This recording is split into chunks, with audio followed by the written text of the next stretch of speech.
Hello and welcome back to Food with Life. I am your host Chapatti, and we're here with our wonderful guest, Dr. Eric Pearl, who's sharing a wisdom and knowledge about what we call, or he has called, reconnection. You began to talk a bit about light. Light is everywhere, even in darkness. Tell me more about your idea and concepts of light and its manifestation within individuals. Well, let me tell you an interesting story that led to my decision to call this the reconnection, reconnective healing, and led to our understanding of a connection specifically with light. Now, before I tell you the story, I want you to understand that I used to be a sane and normal person, all right? I was not raised this way. This is not something that I studied. This happened to me. And in short form, you can say I went home on a Thursday night thinking I was a doctor. I came back to my office on a Monday and I was something else. My parents always told me I was something else, but this was probably not what they had in mind. Right. Approximately 4 months into this, one of my patients came in for chiropractic. And at this point in time, I would adjust my patient, always tell them to close their eyes and relax. I would hold my hands near them, feel the healing sensations, watch their bodies involuntarily move. When I did it with this patient, his head jerked backwards, his eyes rolled to the back of his head, his mouth open, his tongue started to move in a way that you could see was forming vowels, and air began to escape through his mouth.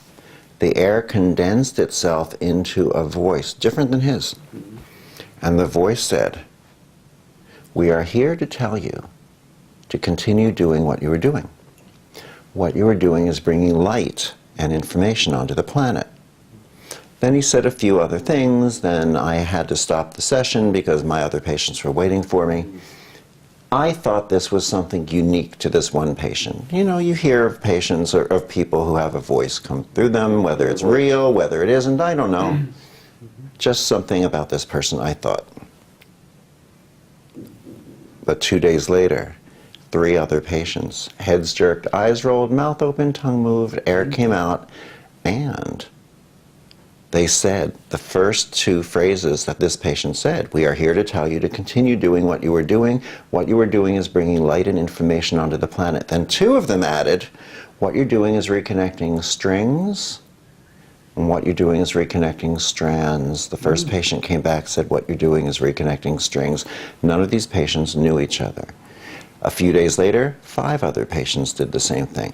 Over the next 3-month period of time, over 50 different patients lost consciousness and spoke 6 word-for-word phrases. I gave you the first 4. Now, when these healings came about, people said to me, "What do you call this?" And I say, "It doesn't have a name." They said, "Well, it has to have a name." I said, "Well, it doesn't have a name." They said, "Well, it has to." I said, "No, you see, if you give it a name, you put it in a box. You say, this is what it is, and this is what it isn't." And there were 2 things I knew. 1, I knew that I did not know what this was. And 2, I knew that I definitely didn't know what it wasn't, because it was getting larger and larger and larger. But a lot of people couldn't stand the fact that it didn't have a name. So in the Northeast U.S., they started calling it Eric Pearl healing. In the Southeast, they called it Pearl high frequency healing. All around the country, they started giving it different names. So I thought, what do I call this? What do I call this? And I thought of the 3rd and 4th phrase. What you're doing is reconnecting strings. What you're doing is reconnecting strands. So temporarily, I thought I'd call it reconnective healing. And as soon as I did, word got on. Now, what are strings and what are strands? That was my question. What is strings and what is strands? I thought strings and strands were the same thing. I thought, for reasons we don't have time to go into in this interview, but it is in the book, I knew that strands meant DNA. I thought, you know, like you pull out a hair, it's stringy, it's strandy, it meant the same thing, DNA. It was years later I heard about string theory, simultaneous planes of existence. We're here right now doing this. Something else is going on in this very same space on a different dimension. 500 years in the past, 5,000 years in the future. We don't see them, they don't see us. Or maybe they do.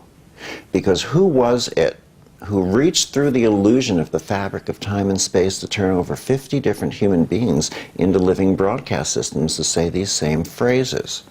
Now, the DNA emits light. The DNA communicates with our brains. How do our brains work? They don't work the way we were taught. Think of a computer. You have a metal box. It does nothing until you put a software program into it. Then you get information from the computer and information from the internet field. Upgrade the software, better access to the information in the computer and better access to that internet field. Our brains don't just access information from within.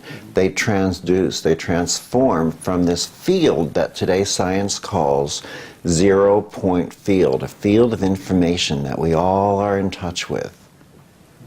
What happens? Can you hold that thought?